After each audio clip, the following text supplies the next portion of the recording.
Olá, amigos. Hoje o programa Débora Histórica vai mostrar para vocês a Gláucia Cília. Ela vai falar sobre um projeto de sua autoria, que é o projeto de flexibilidade na educação inclusiva, que é a inclusão escolar, apoio às artes, idiomas, música, esporte a crianças portadoras de necessidades especiais e mais profissionais capacitados dentro das escolas municipais, artes, música e esportes. Então, vamos ver com a Gláucia o que ela tem para falar sobre esse projeto que ela fez. Gláucia Cília, você é autora do projeto de flexibilidade da educação inclusiva, certo? Quando que você fez esse projeto, em primeiro lugar? Gláucia, o que fez e quando fez que você fizesse esse projeto? Na verdade, depois de ter convivido 8 anos em unidades de saúde e vi que são insuficientes os profissionais por terem apenas 30 minutos para viabilizar as crianças. E tendo em vista o contato que eu tenho com os professores da escola e a dificuldade que os professores têm de viabilizar a educação por conta de não serem capacitados para a inclusão. E há mais ou menos 120 crianças em cada sala, entre deficiência de aprendizado e especiais. Certo. Então, eu lembro que você contou para mim que as crianças especiais ficam junto com as não especiais, né? E você conseguiu captar isso, na verdade, você conseguiu verificar que o problema do que os professores têm na sala de aula, né, e os alunos têm, porque aquele aluno que pode ficar mais adiantado, ele não consegue seguir em frente porque o outro aluno está atrás, né? Porque nem sempre a gente fala de inclusão, assim, de alunos, nem todos os alunos são deficientes, ao contrário, às vezes eles são eficientes demais, né? Muitas vezes eles têm a dificuldade de aprendizado naquele momento, mas eles têm um QI muito mais alto. Então fala um pouco disso, do que você presenciou na sala de aula. Na verdade, tendo contato com uma mãe que tem um filho superdotado, os professores queriam repetir a criança, porque a criança desinteressava daquilo que ela estava aprendendo. Por quê? Ela estava além das outras crianças. Então, apesar da criança brincar com as outras crianças, ela está com uma mentalidade muito mais avançada e evoluída. E o reverso também é verdade, que tem algumas crianças que têm síndrome de Down, que também precisava de um acompanhamento mais elaborado, o autista, e todos eles têm deficiências de aprendizado diferenciado, alto, baixo e médio. Então, mesmo essas crianças precisavam de uma atenção especial. E onde eu fui buscar todo esse conhecimento? A inclusão veio de Salamanca, na Espanha. Lá, eles têm uma sala multifuncional, que foca na multifuncionalidade. Eles têm uma sala multidisciplinar e eles focam na multi-inteligência. Certo. Então, eu posso explicar, né? A sala multifuncional vai dar uma forma de elaboração de vários temas para a criança. Por exemplo, a parte de computação, a parte de artes. Então, ela vai ajudar a criança nessa parte totalmente motora. A multidisciplinariedade, eles vão ensinar as crianças sobre diversas disciplinas. E a multi-inteligência, o que é isso? Você vai verificar onde a criança tem mais facilidade para fazer com que essa criança futuramente se torne um profissional. Isso na Espanha já acontece. Nós trouxemos a inclusão da Espanha, Salamanca. Mas o que acontece? Aplicamos a lei, mas não capacitamos os profissionais. Foi feita a teoria, mas não foi feita a prática, Exatamente, né, Gláucia? Esse isso. é o problema. E você está preocupada com a prática, você quer que coloquem a prática aqui no Brasil, e foi por isso que você resolveu escrever esse projeto, que inclusive já está Na Câmara? Na Câmara. Na Câmara mais dos de 11, Deputados. mais de 11 vereadores se interessaram pelo projeto e relacionaram ele como um alto teor social de inclusão educacional e um marco no ensino brasileiro. Então, assim, o que nós estamos pedindo é para que isso seja levado adiante ao governo do estado de São Paulo, inclusive futuramente a Brasília. Por quê? Porque todos falam que nós estamos formando os adultos funcionais, que não sabem ler, escrever, nem fazer conta. Por quê? Porque nós temos a deficiência de aprendizado e os especiais dentro das escolas sem nenhum tipo de atenção, seja nas artes, seja no esporte, seja na música. Então, como pode uma criança cega, com deficiência visual, sem um professor de braille? Certo, uma criança isso. surda, né, com deficiência auditiva, sem um professor de libras? Isso poderia fazer parte das escolas como se fosse uma brincadeira, para que as crianças pudessem até interagir uma com as outras. Certo. Então as crianças acabam sendo excluídas. Então é muito difícil que nenhum professor, um profissional, um neuropsicopedagogo, para poder ver onde essas crianças estão com dificuldades e auxiliar. Outra coisa, o excesso de alunos. São 30 alunos dentro da sala de aula e 8 crianças de inclusão para uma professora que não tem habilitação na inclusão viabilizar. Certo. Então isso não acontece. Existe até uma escola que viabiliza 5 crianças por sala de aula, mas custa R$1.000. Então o que nós estamos pedindo? Para que esse projeto entre em pauta, seja nas escolas públicas e privadas, também através da iniciativa privada, com algum tipo de isenção de imposto, para que isso possa ser viável se o poder público não conseguir ajudar as crianças nesse sentido. E é necessário também conscientizar os pais para que isso seja uma realidade, que modifique o futuro dessas crianças, seja ela autista, Down, transtorno de déficit de atenção, dislexia, processamento auditivo central. Todas essas deficiências, inclusive o cadeirante, né? Então, assim, nós estamos preocupados como um todo, porque a inclusão não é só rampa, é um olhar diferenciado, é amor ao próximo.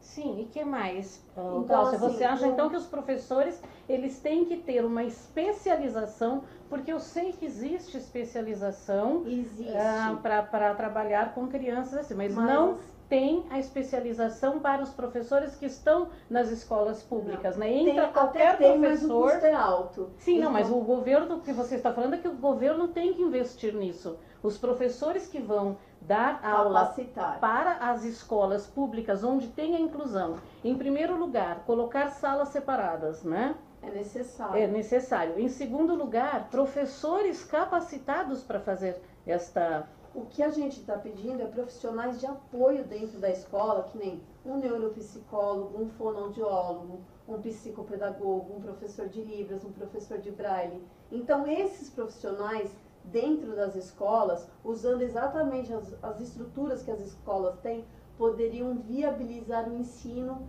de uma forma diferenciada às crianças, entendeu? Então, a nossa preocupação é essa, porque nós não teremos futuro enquanto nós não investirmos na educação.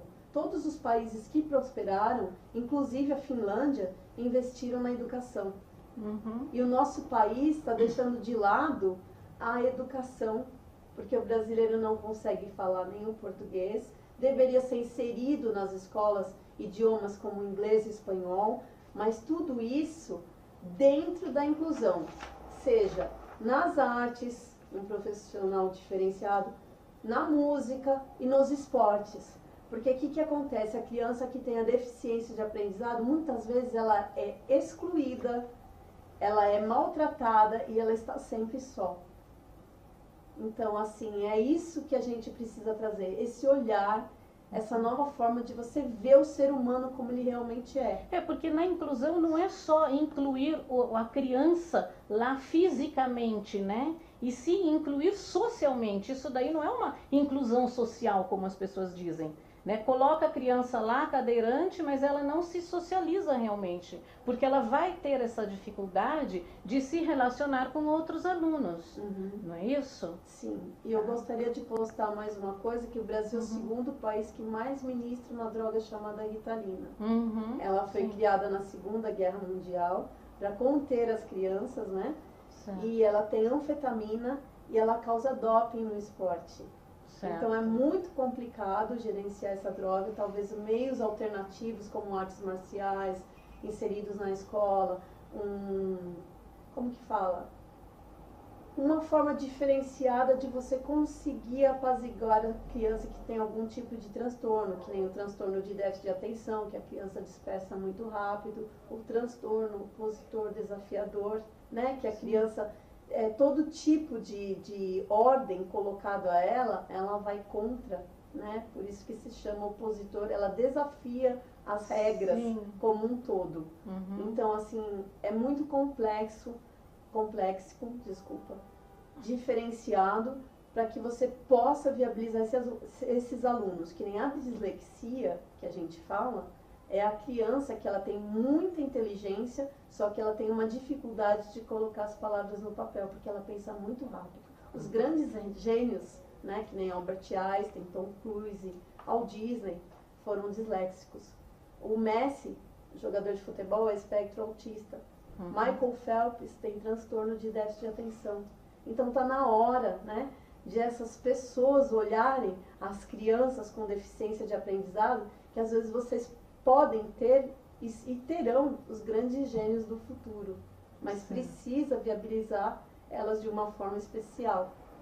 E começa dentro da família. Que foi numa reunião que nós fomos e você tinha falado sobre nem todo mundo tem a capacidade ou a condição de ensinar, os pais de ensinarem as crianças em casa. Né? Então isso existe uma deficiência também muito grande, porque às vezes o filho tem esses problemas, mas os pais não conseguem lidar com isso, não, eles não têm condições nem de ensinar os filhos em casa. É verdade, outro dia eu estava numa unidade de saúde e a mãe falou que o filho não conseguia fazer conta de divisão. Sim. Eu sentei ao lado e nem multiplicação, mas eu notei que a própria mãe não sabia. Mas é difícil. Então é muito difícil, né? Então essa dificuldade dela, ela transferiu para o filho. Sim. Sem saber, é lógico, né? O que fazer e como fazer, mas ela estava tentando. Então eu ensinei, olha, 2 vezes 1, 2. 1 mais 1, 2. 2 vezes 2, 4. 2 mais 2, 4. É assim que eu ensino então, também. Assim, a gente pode ter uma forma diferenciada de ensinar e a criança aprender quadradinhos, né? Não, e o problema é assim, você raciocina. Os professores que estão hoje dentro da sala, eles não raciocinam. Eles dão o que está ali. É como o professor de informática. Eles pegam qualquer professor de informática para te dar um curso, vou fazer um curso de Word ou de Excel, tá? Vou fazer um curso de Excel, né? Aí eles falam o que está na apostila. Não precisa falar o que está na apostila, eu sei ler. Eu quero que me ensine como que é aquilo fora da apostila. Porque eu também sou disléxica, entendeu? Eu nem sempre eu entendo o que está aqui. Eu quero fazer na prática. E quero que me fale, porque eu sou auditiva. Meu filho né? também é. Então, tem que falar para mim para eu entender. Né? Então existe esse problema, o professor ele está falando aquilo que ele está na cartilha, antigamente era cartilha, Sim, né? Hoje eu não sei o que que seria bom, então, nesse sentido que você estava falando, ter aulas audiovisuais. Exatamente. Porque o que aconteceria? As crianças que têm dislexia, como elas são muito ouvintes, elas aprenderiam. Né? Então a ferramenta de informática dentro das escolas seria fundamental para poder viabilizar o ensino às crianças que são muito auditivas. Né? O computador faria uma parte muito importante dentro das escolas. Inclusive muitos alunos, eles dão, quando eu fiz um curso, que eu dava aula, fiz um curso de PNL, né, que é Programação Neurolinguística, eu implicava tanto com os alunos que depois que eu fiz esse curso é que eu fui entender que alguns alunos estão escrevendo, mas estão ouvindo, né? outros estão olhando, mas não conseguem escrever. Então, aí que eu comecei a saber qual era a facilidade, não a dificuldade, mas a facilidade de aprendizado de cada um. Então, todos os professores deveriam também ter esse conhecimento. Saber que alguns alunos, eles ouvem melhor do que leem, né? E é por isso também que nas minhas aulas eu dava leitura alta, né? Todo mundo lia, todo mundo participava, porque aí você não só pega no livro, como você acompanha e você ouve. Então isso é extremamente importante para a criança. Nem sempre ela quer ler, muitas vezes ela memoriza muito ouvindo, ou a criança memoriza mais lendo, né? Tá? Você está falando aqui sobre avaliação, né? Estou falando sobre Sim, isso. fala sobre avaliação. A avaliação será contínua, diagnosticada? Na As verdade, habilidades? como que fala, a avaliação, que nem a criança que tem dislexia, ela é feita uma prova oral. Porém, eles consideram que a criança escreve. Sim. Independente de estar errado ou não. Mas a dislexia, a criança vai aprendendo a ter domínio com o tempo. Né? Que nem o transtorno de déficit de atenção, a criança dispersa muito rápido. Sim, então, porque existe só um tipo de avaliação, né? Então tem que ter vários tipos de avaliação. Para cada conforme do aprendizado. Deficiência, eu acho tão ruim falar deficiência, nem tudo é deficiência, né? Não. Mas cada criança tem, ou se não faz todos os tipos de avaliação para ver aonde é que a criança se encaixa, né? Porque você ainda não sabe, a criança vai para a escola com 5, 6 anos. Então o professor, o coordenador ainda não sabe onde a criança se encaixa. Que nem tem alguns profissionais que falam que você só consegue diagnosticar a dislexia com 9 anos. O maior problema de você conseguir avaliação é que tudo você necessita de laudo. E se você tivesse esses profissionais capacitados dentro da escola, eles conseguiriam fazer uma avaliação diferenciada da criança e verificar se a criança tem algum tipo de deficiência de aprendizado, iriam ensinando a criança conforme o tipo de deficiência que ela tem. Certo. Né? Porque até a criança superdotada sofre. Eu dei uma viajada agora, Gláucia. Porque eu tenho desvio de atenção também, né? Uma desviada agora. Eu não. Você pode repetir o que você falou? Sobre a gente estava falando no final das avaliações. É assim, porque se você consegue trazer profissionais capacitados dentro da escola, sim, vamos supor, um neuropsicopedagogo, você consegue trazer um psicopedagogo dentro da escola, um fonoaudiólogo, um professor de Libras, um professor de Braille. Então, o que eles vão conseguir fazer dentro das escolas? Eles vão conseguir avaliar cada crianças. Criança para ver inclusive em que sala ela vai poder estar, né? Em que turma ela vai poder estar. Não é um bicho de 7 cabeças. Você não precisa tirar as crianças. Eu não sou contra você levar as crianças especiais às escolas, mas dar a condição de elas aprenderem. Exatamente. Isso é fundamental. Então não está acontecendo a inclusão, acontece a exclusão. Certo, certo. E, Gláucia, eu achei esse projeto maravilhoso, né? Por isso que eu não lembro se eu aceitei ou se eu chamei você para falar sobre esse projeto no programa, mas eu achei maravilhoso mesmo, porque nós conhecemos, e é o que nós estávamos discutindo, né? Você tem 2 filhos, né? Com esses problemas. Eu também sou muito disléxica, né? Isso é hereditário, né? Nós nunca vivenciamos isso, porque na época não tinha nenhum preparo, os professores também não tinham esse preparo. Então, assim, eu era considerada preguiçosa, burra. É verdade. Né? Sendo que é o contrário, né? A gente consegue fazer 10 coisas ao mesmo tempo.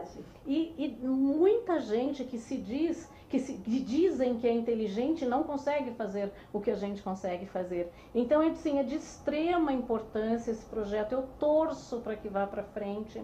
Eu quero conversar com muitas pessoas, né? para poder ajudar a fazer esse projeto também, para divulgar isso, né?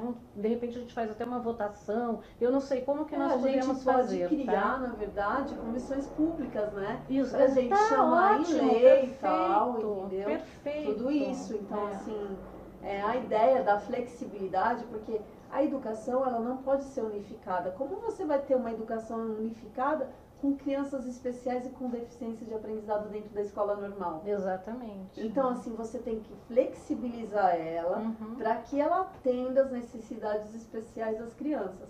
Tá, Glaucia, você devia ter chegado, sei lá, uns 20 anos antes, tá? Com esse projeto. E deixa eu perguntar uma coisa que eu não perguntei, que o público quer saber. Você é formada em quê? Na verdade, eu sou formada em Direito, bacharel em Direito e Comércio Exterior. Tá, quando você estudou esse problema, né, de criança, porque você estudou primeiramente o déficit de atenção, né, e a dislexia, porque você tem na tua casa esse problema que você tem que resolver, né? E aí você viu que você não conseguia ajuda, e aí você viu que tinham outras pessoas com problemas de crianças que tinham essa deficiência, entre aspas, né, que eu falo que não é deficiência, e você percebeu que você não conseguia, que as pessoas não conseguiam ir para frente. Com relação à família, Glaucia, é muito difícil também lidar com isso, né, os pais lidarem com os filhos disso, porque eles não têm liberdade, na verdade, como pessoas, né? Na verdade, eles vivem em função dos filhos, né? Que são especiais. Então, qual seria o mecanismo? Fazer com que esses pais consigam um emprego, nem que for no lugar onde a criança está sendo avaliada, para que eles tenham um amor para si, né? Porque viver só em função... Eles têm uma vida própria, né? Eles acabam deixando de existir para si mesmos. Certo. Então, isso é um problema muito sério, né? E vem a baixa estima. Então, tá ótimo. Isso é uma coisa que futuramente pode... Eu já podia aproveitar, já colocar nesse projeto para já trabalhar as crianças e os pais. Exatamente. Né? Exatamente. Então, eu venho pensando nisso, porque todas as mães têm a mesma reclamação. Elas não conseguem um espaço para si, né? Então, elas necessitam, né? Sim. Muitos pais abandonam, porque quem acaba viabilizando é a mãe. É verdade. Então, como sempre, né? Sempre sobra para as mães, né? Glaucia, olha, muito obrigada. Você quer falar mais alguma coisa? Eu gostaria que você... eu quero agradecer você, né, por ter vindo fazer essa entrevista, falar sobre o seu projeto. E eu quero também que você aproveite, você fale que você é candidata a deputada estadual. Você pode falar o seu número aqui, eu vou divulgar isso, tá? Pode falar. Então, e por conta desse projeto e por mais alguns projetos que eu tenho em mente, como viabilização das políticas neoliberais para poder reindustrializar, com base das políticas neoliberais para poder reindustrializar o país e transformar esse país num país um pouco melhor, porque não pode faltar o pão para o cidadão. Salários melhores, empregos melhores, indústrias, né? A gente precisa de dignidade. Está faltando dignidade para o povo brasileiro. E a dignidade começa com a educação. Por isso, flexibilidade na educação inclusiva. Por isso, reindustrialização, fortalecimento da mulher, posicionamento da mulher, política socioeconomicamente é muito importante, porque nós existimos como pessoas e temos que lutar pelo melhor, para que a gente consiga trazer um pouco de liberdade, aplicar o princípio da isonomia, tratar os iguais na exata medida da sua desigualdade. Está faltando solidariedade, amor, entendeu? Ao país, para que ele volte a progredir e que as pessoas voltem a acreditar naquilo que a gente está falando. Então eu decidi investir nesse projeto porque tudo começa com as crianças. Porque se criança é o futuro. A criança é o futuro. Então se você não conscientizar a criança hoje, como você vai socorrer o idoso amanhã? Exatamente. Né? Então, se a gente não salvar os nossos filhos, as nossas gerações, como que a gente vai ter um país melhor? Exatamente. Por isso eu decidi sair candidata a deputada estadual. Meu número é 19399. Então, eu sou muito grata pela oportunidade que a Débora Histórica me deu para estar aqui nesse programa e falar sobre esse projeto que pode revolucionar a educação brasileira. Sou muito grata. Não, nós somos muito gratos a você por fazer esse projeto e ter lutado esse tempo todo, né, que você me contou, em reuniões. Nossa, eu torço e peço para que todas as pessoas apoiem esse projeto. Gente, todo mundo sabe que o meu programa não é político, eu não trabalho com política, né? Eu não trabalho com religião, inclusive, eu falo isso sempre, tá? Mas esse é um projeto demais de interessante, tá bom? Então, eu peço apoio para o projeto, né? Seja lá para onde ele for, ok? Esse projeto, para as escolas, ele tem que sair, ok? Inclusive, até se as igrejas quiserem adotarem, entendeu? As ONGs. Então, ele é fundamental que ele se torne viável, Sim. Entendeu? Um marco, seja onde ele estiver, dentro do esporte, das artes. A gente não pode mais segregar as crianças a ser grandes esportistas ou grandes musicistas sem dar condição às crianças. Certo. Porque esse é o intuito do processo, é dar condição às crianças especiais e com deficiência de aprendizado, inclusive as normais, porque elas estão sendo de uma certa forma prejudicadas, porque faltam os profissionais necessários para poder ajudar. Eu tenho visto isso dentro das escolas, porque eu converso todos os dias com os professores. Ontem eu vi uma professora chorando, porque ela tem 30 alunos dentro da escola e 8 alunos na mesma sala de inclusão. Ela não sabe como fazer para poder viabilizar cada um. E cada um com um tipo de deficiência diferente. Exatamente. Como que ela vai fazer? E fora isso, a quantidade de alunos dentro das escolas. Então, como que você consegue fazer com que as crianças aprendam? Porque mesmo que repita, não vai aprender. Porque você não está enaltecendo onde precisa, que é na deficiência, ajudar a criança aonde ela precisa. Não se tem o tempo hábil. Um professor não consegue lidar com 30 alunos dentro de sala de aula e tendo 8 com deficiências de aprendizado especiais. Às vezes ela não sabe Libras, ela não sabe Braille, ou ela não foi preparada dentro da inclusão. Tem profissionais que ajudam a criança a ir no banheiro, mas isso é muito pouco. Precisa de mais, de gente que saiba como lidar com essas crianças. Só assim nós poderemos resgatar o nosso futuro. Tá ótimo então, Gláucia. Mais uma vez, muito obrigada e você é muito bem-vinda aqui. Tá ok?